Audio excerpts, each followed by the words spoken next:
Hello everyone and welcome to my channel, and today I will be reading an Arlecchino listener by me. So let's get into it. There was one thing that everybody knew about Arlecchino. It was known well amongst her Fatui harbingers, and her children, and most of all you. Even those who were not very close to her knew this fact, that it was undeniable. Arlecchino was very protective of what she claimed was hers. And so, when you started dating, it meant that she was going to be extremely protective when it comes to you too. Not that you mind. It's really not something that you took negatively. In fact, you thought it was nice. The way she wanted to protect you with all she had.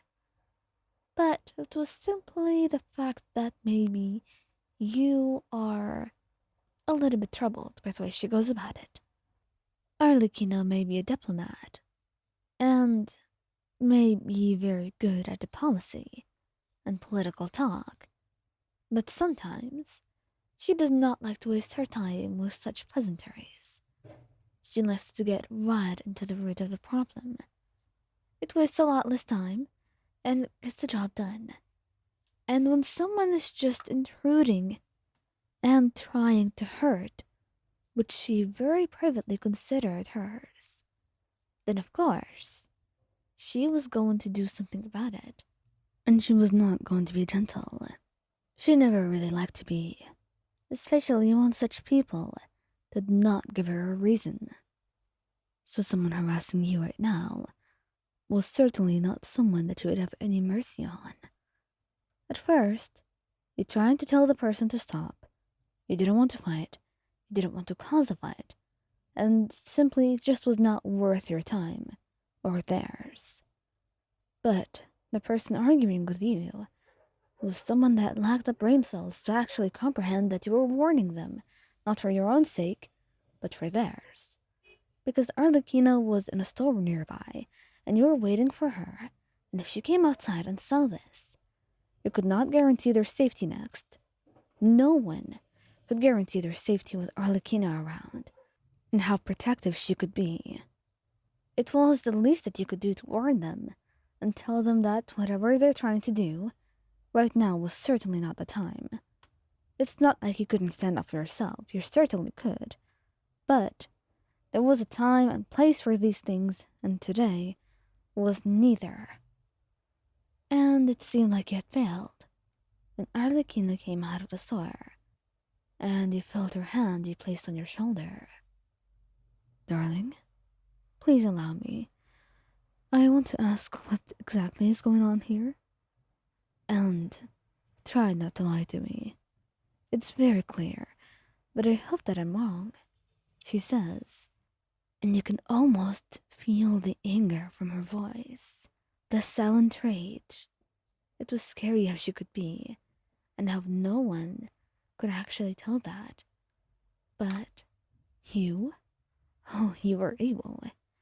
The person seemed ignorant and not even aware of Arlecchino's personality and her position as a harbinger.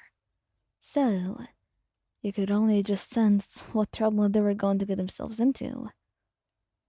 You see, Arlie, I know it looks bad, but I'm sure we can go right now. I mean, we don't have to fight. We're in Fontaine, for God's sake. We don't want to cause trouble here.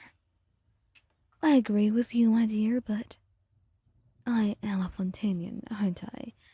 I'm allowed to say what I can do here and what I can't.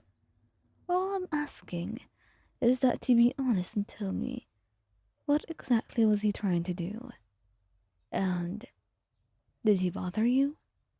Hurt you, perhaps? I'm only curious.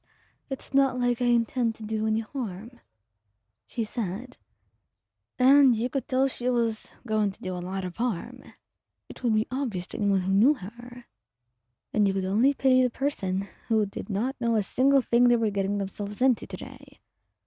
My love, my dearest Arlecchino, let's go home now. Please. Please wait for me, Mayan. I'll deal with this.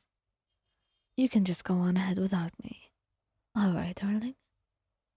And that's when you knew there was nothing you could do, really.